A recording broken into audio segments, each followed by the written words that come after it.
जब से supreme court का फाइनल डिसीजन आया है मॉरिटोरियम एक्सटेंशन का जो केस है, उसके बाद से एक जो क्वेश्चन है सबके मन में चल रहा था और उसका कोई भी ऑफिशियल क्लैरिफिकेशन किसी के पास नहीं था।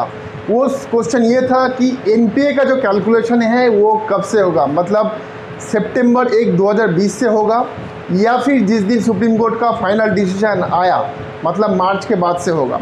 तो दोस्तों आज की इस वीडियो में मैं उसी के बारे में क्लैरिफिकेशन देने वाला हूँ और आरबीआई का ऑफिशियल स्टेटमेंट से मैं आपको बताऊंगा, क्योंकि दोस्तों कल के डेट में आरबीआई जो मतलब 7 तारीख को जो है आरबीआई ने अपना मॉनिटरी पॉलिसी जो पब्लिश किया, उसमें ये सारे विषय के ऊपर जो क्लैरिफिकेशन दिया गया। इस वीडियो को कम्प्लीटली देखिए, आपके मन में जो भी दुविधा चल रहा था उसके बारे में आपको पूरा जो है क्लैरिटी मिल जाएगा।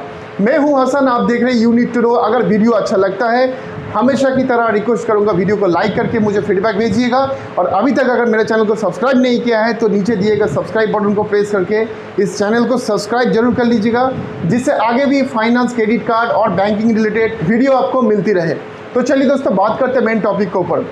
दोस्तों जैसे कि हम सभी को पता है, कल जो 7 अप्रैल था वहाँ पे आरबीआई का ऑफिशियल जो मॉनिटरी पॉलिसी था इस तिमाही का, उसको जो है पब्लिश किया गया। क्या क्या डिसीजन लिया गया, तो उसमें बहुत सारा जो है प्लान ऑफ एक्शन बताया गया, फिर बहुत सारा पॉइंट लिया गया। लेकिन दोस्तों जो काम का पॉइंट है जो कि हम लोगों को जानना था वो था कि एनपीए का जो कैलकुलेशन है वो कब से होगा। देखिए दोस्तों मैं हमेशा से बता रहा था, मेरे पास भी आप लोग में से बहुत लोग क्वेश्चन कर रहे थे, सर एनपीए का कैलकुलेशन सितंबर 20 से होगा या फिर मार्च 21 से होगा। तो मैंने हमेशा से यही बताया कि देखिए जो कैलकुलेशन है वो सितंबर 1, 2020 से होगा। क्यों? उसका रीज़न ये था कि पहले मैंने बताया भी था कि देखिए सुप्रीम कोर्ट ने जो स्टे ऑर्डर लगाया था वो एनपीए घोषित होने के ऊपर लगाया था, ना कि जो डेट है डीपीडी जो है नॉन पेमेंट डेट है उसको रोकने के लिए।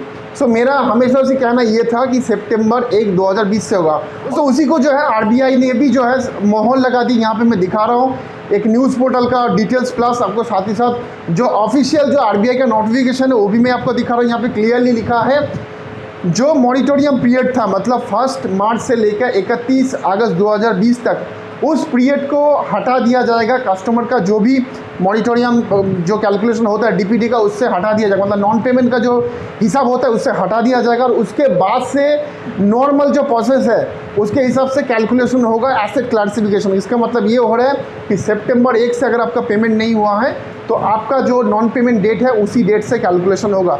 दोस्तों उस दिन से अगर आप लगातार 92 डेज पेमेंट नहीं करता तो 93 डेज पे आपका जो लोन या फिर एसेट है उसको बैंक चाहे तो उसको नॉन पीए क्लासिफाइड कर सकता है। सवाल ये है कि आप आज के टाइम में भी लोगों का जो इशू है वो अभी रिजॉल्व हुआ नहीं है, लोगों के पास जॉब नहीं है, लोगों के पास बिजनेस नहीं है।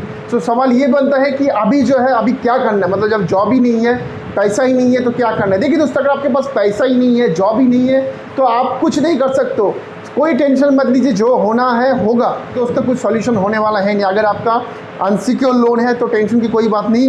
रिकवरी एजेंट दोस्तों देखिए उसको तो रोकने का कोई साधन नहीं है, आएगा तो आप बात कर लीजिए, बोलिएगा मेरे पास पैसा नहीं है, जो करना है करो, जो लीगल एक्शन लेना है लो। कुछ नहीं होगा दोस्तों, क्या होगा आपके पास 138 का 420 का केस देगा, आप भी एक वकील करके जाइएगा, क्या होगा केस चलेगा।